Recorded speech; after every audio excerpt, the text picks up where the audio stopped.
absolutely switch that transcript off because nobody needs to see that now as you're speaking. So, colleagues, welcome. So this is our mental development steering group meeting. I've just realised I've got the wrong date on the meeting slide. It's actually the 18th, not the 17th. But nothing like planning there, is clearly working on it yesterday and not thinking that through. So, the purpose of the meeting, for those of you that don't know me, my name's Gethin Fowkes, and I have the pleasure of leading the mental development team, which is probably the people that you see more of than me. Thankfully for everybody, I think, because they're so good. But the plan for today, the plan for the meeting, is for us to give you a little bit of an overview. In fact, let me show you on the agenda to make it even better. But welcome is the first thing to say. So to give you an overview of what we're planning in terms of our provision for September, and the changes that are going ahead. So Annie and I are going to talk at you for a little bit, show you some of the things that we've got in the pipeline, and then hopefully give us an opportunity then to go into little breakout groups and allow people to have a little bit of a conversation with colleagues from university and or with colleagues from school to tell us what you think. And this is very much a forum for us to check that what we're doing is okay, and make any changes before September. If school colleagues in particular are telling us that we need to change course, then absolutely this is the time to let us know. There'll be a little bit of information giving from our part, but hopefully with the preparation that we've done this year, we're not going to have so much change as we did this time last year. So there'll be time for discussion. We'll have a discussion about the action points then, and I've not had any notices about any other business, and therefore I will assume that there isn't any, or there aren't any bits of business that need doing, and then we will perhaps not arrange a date for September at this point. We'll wait for the timetable to land. So just before we go into the overview, Annie, if I bring up the document that you very kindly put together for us, and I'll just zoom in a little bit so colleagues can see. Annie, would you mind just taking us through Yeah, sure. some of the other bits that we did from last time? Thank you. So the feedback that you can see in black were the key bits of feedback that we have been able to action from the meeting last time. So I won't read those out again. You can read those. And alongside that, in preparation for next year and to try and make things even better, we have got some kind of improvements that we've been making to the asynchronous resources on Moodle Out, which is going to also include some resources like kind of mentor toolkit. So a bit like the how-to guides, but it's going to focus on specifically mentoring and coaching skills. And we've also been making some small tweaks and revisions to the bronze and silver CPD sessions. Also, again, just in response to some feedback from mentor and school colleagues. So thank you so much for those. Yeah, if you've got any questions about the things that we've done or the things that we've kind of actioned based off of the feedback from last time, or anything else you've told us, then please go ahead and we'll be happy to answer. Thanks, Annie. There's lots that's on there that we will be talking about as we go through the changes today. If anything springs to mind, then by all means put it in the chat or hands up, and we can do it that way. Right, let me get back to the slides, and we'll take you through what we are planning for next time. Just when you need, it was one or the other, and it was that one. There we go. Okay, so the basic structure that's happening next year, and the big change, as you're all probably aware, is the introduction of lead mentors. This has been a requirement from the Department for Education as part of our accreditation, I should say re-accreditation, but it's accreditation process for September 2024, which you've probably already heard. Delighted to say that we've now been given the green light for. There's not a great deal of change, we don't think, structurally, except names of things are changing a little bit, and that lead mentor name has had to come in because of that's what the DFE wants us to call it. So the ATs still sit I should have put them at the top really rather than the bottom, shouldn't I? But there we are. They're sitting as the most important person of this, of course, is what we're doing. Our subterms, our school-based teacher educator mentors, and our senior subterms are still where they've always been, out in school doing the hard work for us. Okay, now one of the changes that's happened is a requirement from the Department for Education that all school-based teacher educator mentors, these are the classroom teachers, those that have the contact with the associate teacher, need to have demonstrated at least 20 hours of training, and then it's either 6 or 8 hours top up each year. Now, I've put a lovely star there, subject to the general election result, and we'll just see if anything changes between now and September, but hopefully not.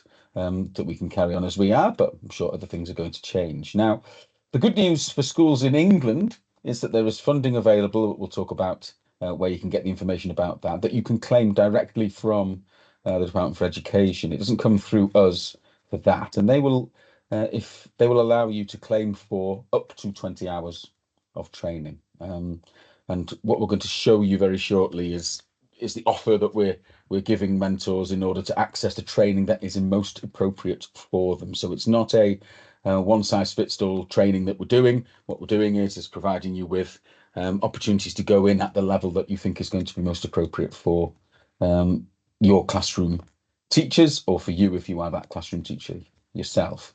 The difficulty with this is that you can't claim for it until this time next year, pretty much. And you can only claim for hours that you have undertaken as of basically now, but pretty much from Easter. So if you had to release your teacher in order for them to attend training, then they will be able to claim for that time back. Now, the good news about this 20 hours is that training that you have done previously counts. And I'll show you the other things that count towards that training as well when we go into the next slide. Okay, now sitting to support the school-based teacher educator mentor is our practice-focused lead mentor. Now we split our lead mentor roles into 3 different ones. It may be the same person doing all 3 roles, but this is sort of the structure that we've given it. So the practice-focused lead mentor is undertaking the same role that your university-based teacher educator mentor would have done this year. Okay, so they're there to support the school-based teacher educator mentor and the senior school-based teacher educator mentor, if there is one in your school. And the idea is that they're going there in order to not only support the subtem, but also to help the AT should they need it. Okay, and the structure for those meetings we think is going to be the same as it has been this year, in that there will be an intent meeting online, there will be a visit, and there will be a Teams meeting at the end in order to close off the placement as it happens. So the old UP10 role still exists, but you'll be heard them to refer to as practice-focused lead mentors. I still like UP10 myself, but we'll see what happens with that. Now, the university is getting, just for this year coming, we will get funding per lead mentor that we employ, and there's 1 per 25 ATs. Okay, and again, we won't see any of that money until summer 2025, and so it's paid in arrears as it goes along. We don't know whether that's just for this year coming or whether that's going to continue or not. Okay, on top of that, there's a requirement this year, in case you weren't aware, for universities and for people on for associate teachers, I should say, on teacher training courses, as the Department for Education calls them, to undertake intensive training and placement focused weeks. Okay, so for the PGCE, that's going to be 4 weeks where they're required to focus on particular aspects that are foundational, but not necessarily things that would be not covered as a matter of course. So, for example, I've been in a meeting today to do with routines and transitions, which is going to be one. I've been in another one today, funnily enough, about modelling, specifically modelling, and that one's going to be for the BA course. So slightly different ones are happening for secondary than they are for primary. So we're going to have lead mentors who will specifically support with those intensive placement weeks, and then the structure of those will be looking a little bit like a couple of days in university, then going out into school maybe for 1 or 2 days to do some observation, maybe have a little practice of actually doing, for example, practicing their modelling that they might do with the pupils, for example, and then final day, normally we're back at university.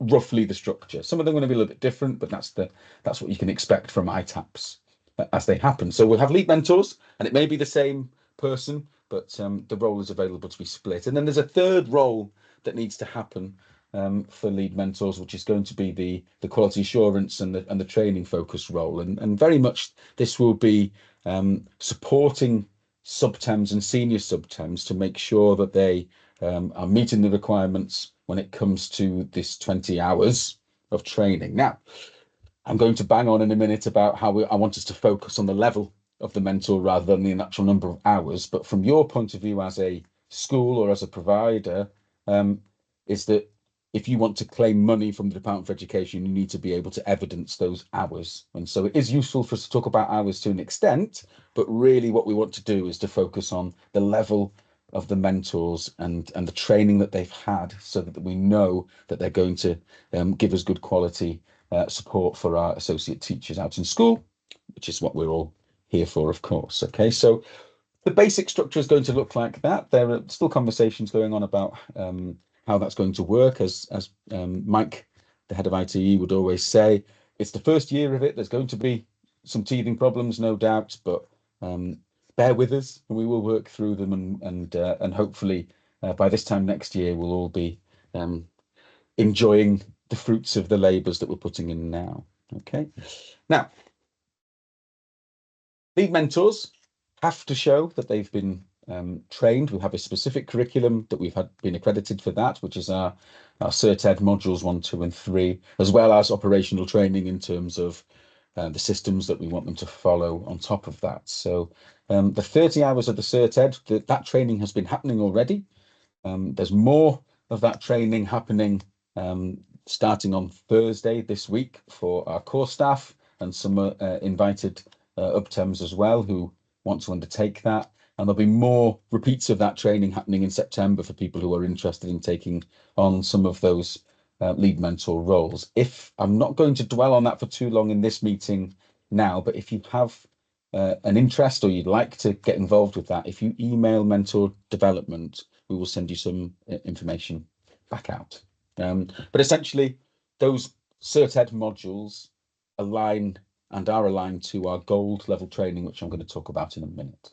Okay, so as far as our structure goes, that's what's going to be happening in September, and that structure was well, at least the 3 different colours that you can see were put upon us by the Department for Education. So we've had to follow what they've said, and we've split the lead mentor role up into 3 to accommodate the types of roles that people would like to undertake. Okay, I think that makes sense.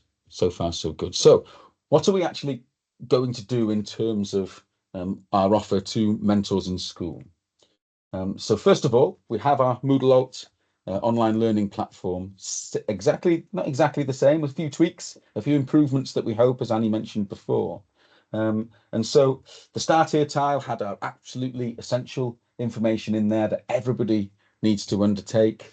We had our prep for placement. So if you've got a secondary associate teacher on placement B, for example, there are specific information to help you understand what it is that they're going to be doing on the placement and the learning outcomes that they will have for their placement with you.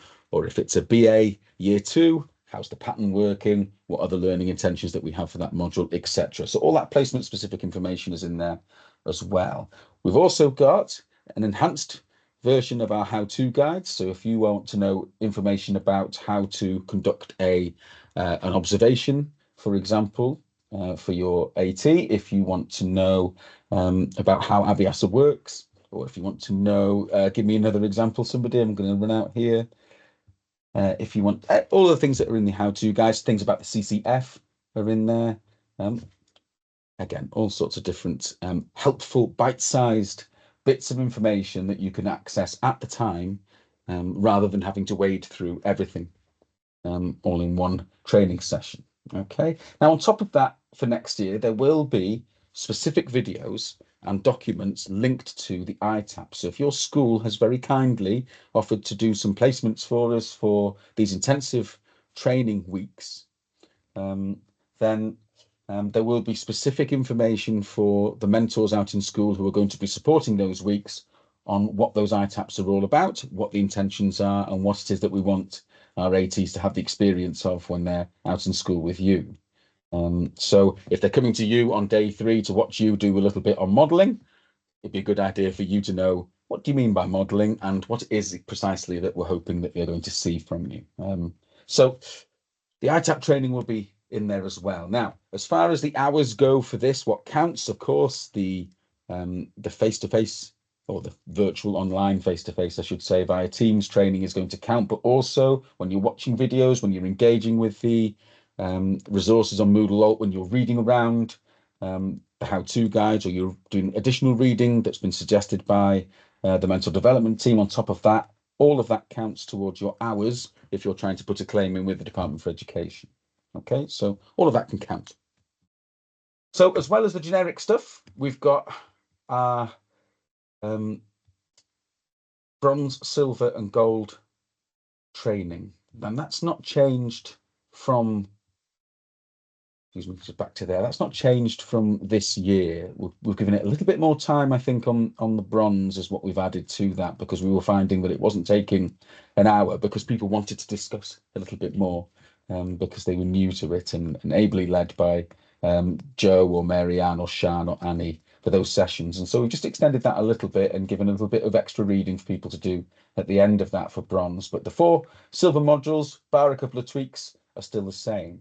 What I'd like, what we would like for colleagues to focus on is to, if they can get everybody to finish the silver training, that is a really good level of training for everybody to be working at. And hopefully, if it sparks an interest, if it's something that they enjoyed having those professional discussions and that dialogue and that collaborative conversation with each other about, they may then spark an interest and like to move on to the gold. And so we're providing opportunities to do that as well this time.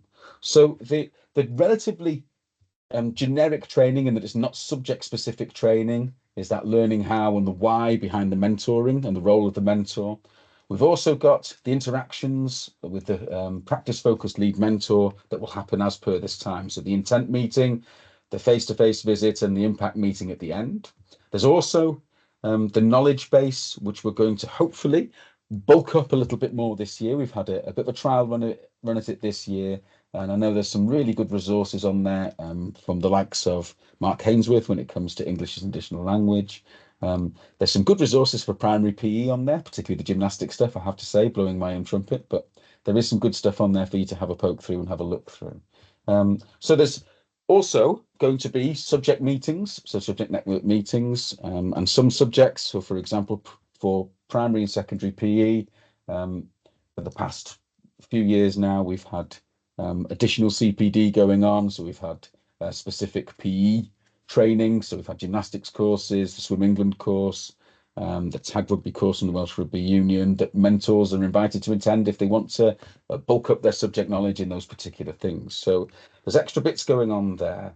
And we're hoping to be able to offer up to an additional 20 hours of subject specific training there that people can pick and choose from.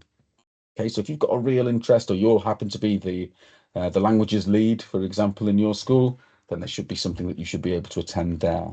Okay, so it's under development at the moment, and we're hoping to have that in a good place come September.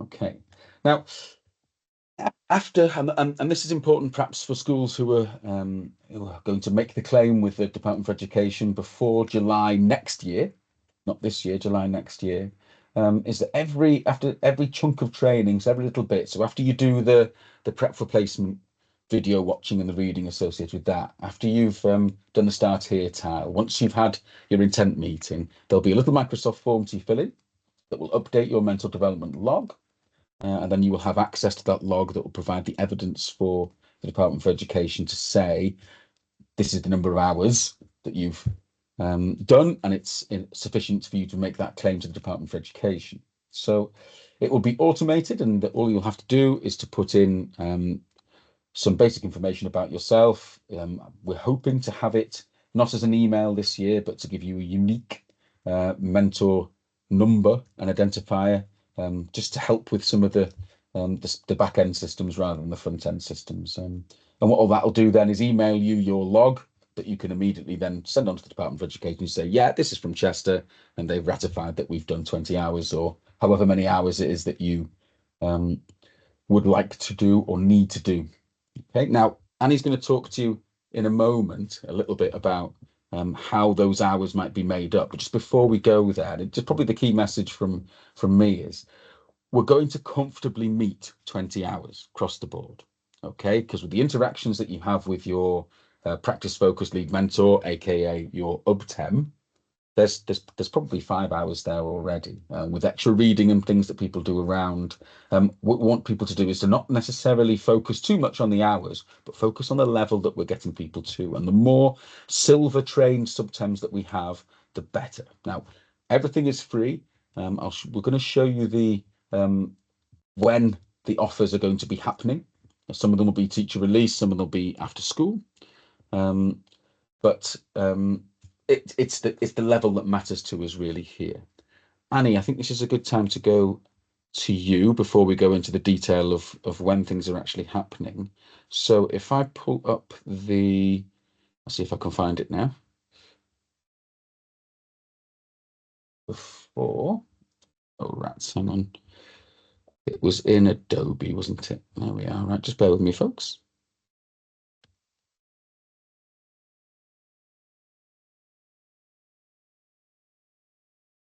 Oh, apparently I've not got any recent files, but it was there a moment ago, isn't that grand? Right, just bear with me a sec. Might be quicker to stop sharing and then reshare. Just bear with me.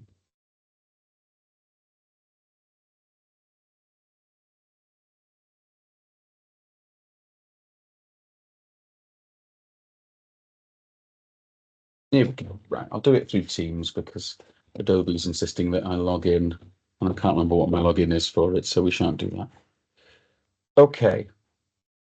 Right. Can we see that? Annie, do you want to take over from me here a little bit? Yeah, of course. Thanks, Gav. So one of the things that we have produced that we're hoping will be useful for schools is just this kind of two-page kind of infographic style thing, trying to demonstrate how the 20 hours required training can be met. And what we're hoping to exemplify is that it's easier than it sounds, basically. And that's quite hard for us to demonstrate because we're also trying to make sure that what we're offering is personalised and tailored to the needs of individuals, which is something that came up in the last mentor steering group and something that we've tried to keep really closely in mind.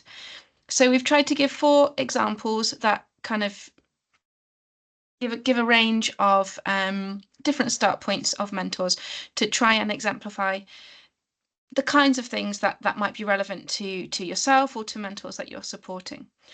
So perhaps quite a few of the mentors that we're working with are new to mentoring.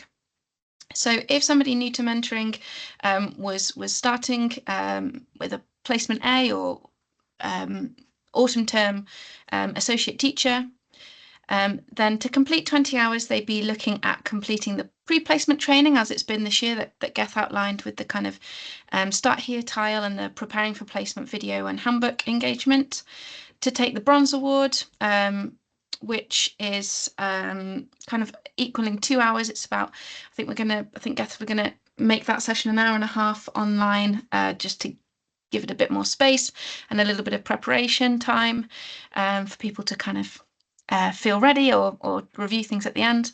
And The engagement, it's the reading as well afterwards, isn't it? The reading and the reflection on the concepts that people have been engaging with. That I think for the other half an hour of that, isn't it? Yeah. Sorry, Annie, go on. That's okay. And then we've got your engagement with your UBTEM, who is providing that individual coaching and mentoring support. So each subtem is receiving that bit of individual coaching as part of their mentoring experience.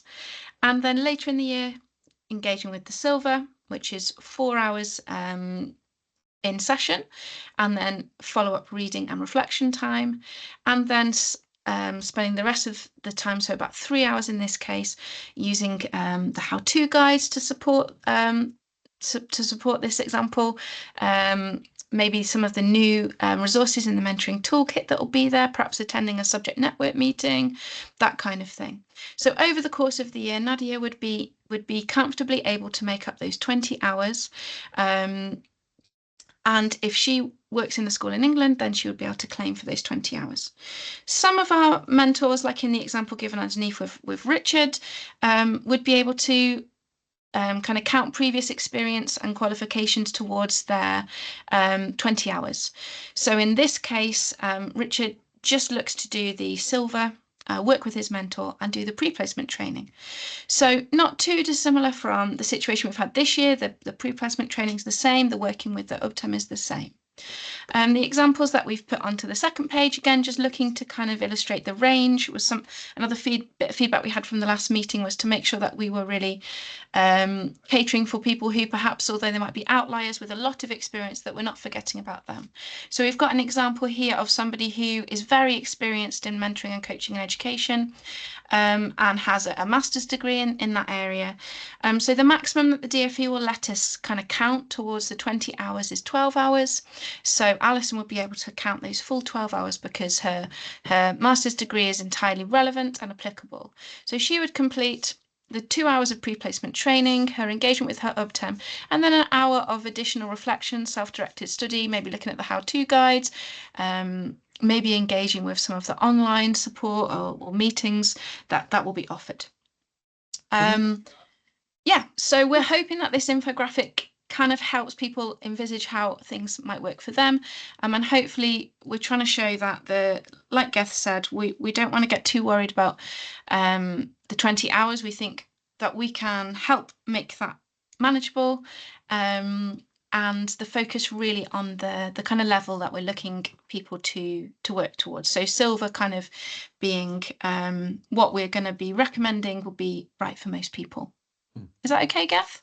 Perfect. Absolutely marvelous. Thank you, Annie. Now, I think the next bit that clicks on here is just the number of hours that we're allocating for each of those things, and you can see if people get up to silver just with their normal interactions with Moodle, they're going to go miles beyond the 20 hours. Now, it's worth pointing out that the most you can claim is 20 hours, and it has to be training that you do this year. So the example that Annie gave with Alison before, who'd had a master's degree already and has sort of 12 hours of prior learning, you can't claim for those 12 hours, unfortunately. It's got to be training that you do this time. However, she could do another more than just 8 hours to make up the 20. She could do another 20 hours, and you could claim for that if you want to. So there's something that particularly tickles your fancy, or tickles Alison's fancy in this case. It might be something subject based, it might be delving into mentoring and EAL in particular,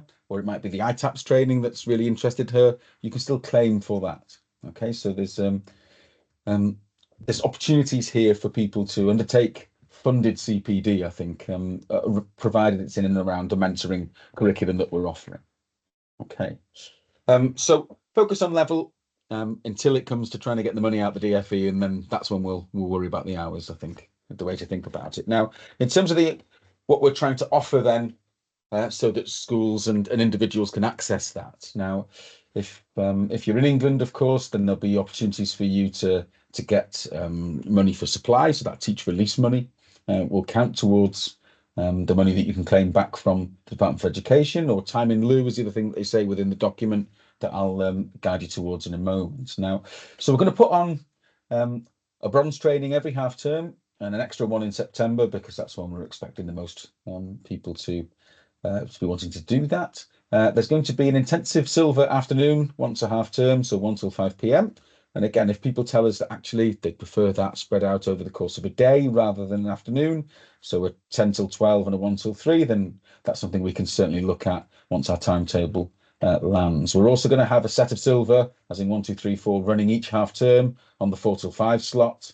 And that, again, plus the reading on top of that, gives us our 8 hours for the generic silver stuff. There's going to be, as per this year, the prep for placement question and answer sessions to complement the video guides and the handbooks before each placement, so you know precisely the kind of learning intentions that the associate teachers are trying to get at for that placement. The ITAPs are new this year, so again, there's going to be videos and documents to support that, but also a Q&A, so you can drop in and just talk through things if you're not 100% about that. And again, that can count towards the mental training. We're also going to, our goal training, as in our Cert Ed, was split into 3 modules. And that first module, we're going to run that broken into 4 sessions as an after school session as well. So they need to be 2 hours long, broken up into 4. So they're going to run 3:30 till 5:30 periodically. We're going to run those once a term.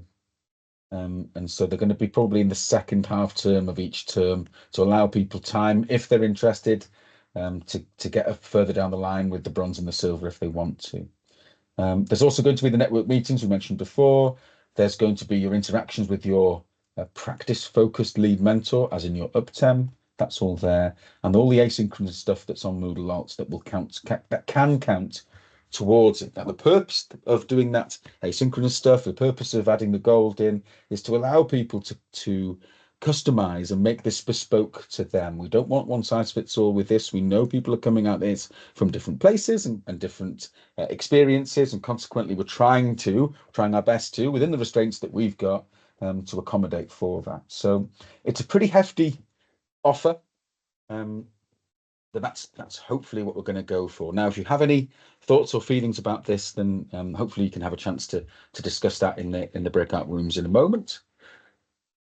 The documents, if you've not seen them already, are available on that link, and if you click on the screen, hopefully it will hyperlink to it for you. So there's two documents. The right-hand side document is the conditions of the general mentor grants, which is going to be the one that's going to be of most interest to schools, because that's where you can get some money out of the Department for Education for the training that you're doing.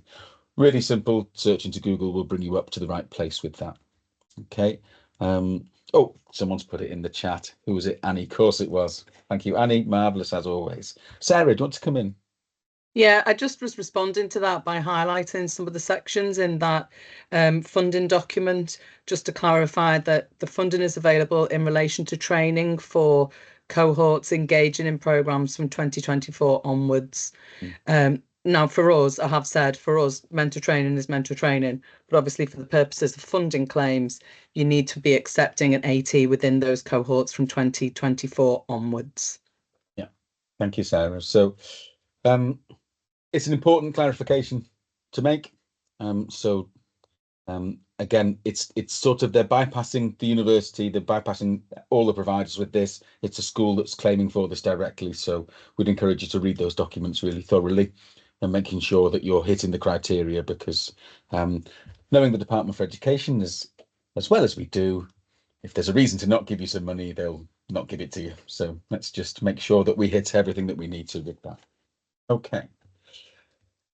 I think that's all I've got to say for now. What we'll do is, if it's okay with colleagues, is we will put us into some smaller groups. You can have an opinion, you can put things into the chat. I will try and divide up colleagues within those groups so that they can feedback afterwards, so that you don't have to. I will stop the recording for now, but if anyone who's watching this back has any comments or any thoughts or any questions, then if you email mentordevelopment@chester.ac.uk, usually Annie or I will pick it up. I have to say it's usually Annie these days. So we'll stop the recording now, and then we'll just break into rooms, maybe for 10 minutes or so, 15 at the most, if people have opinions, and then we'll come back together and discuss any thoughts that we have then. Okay, so let me just stop the recording, and then let me sort some rooms.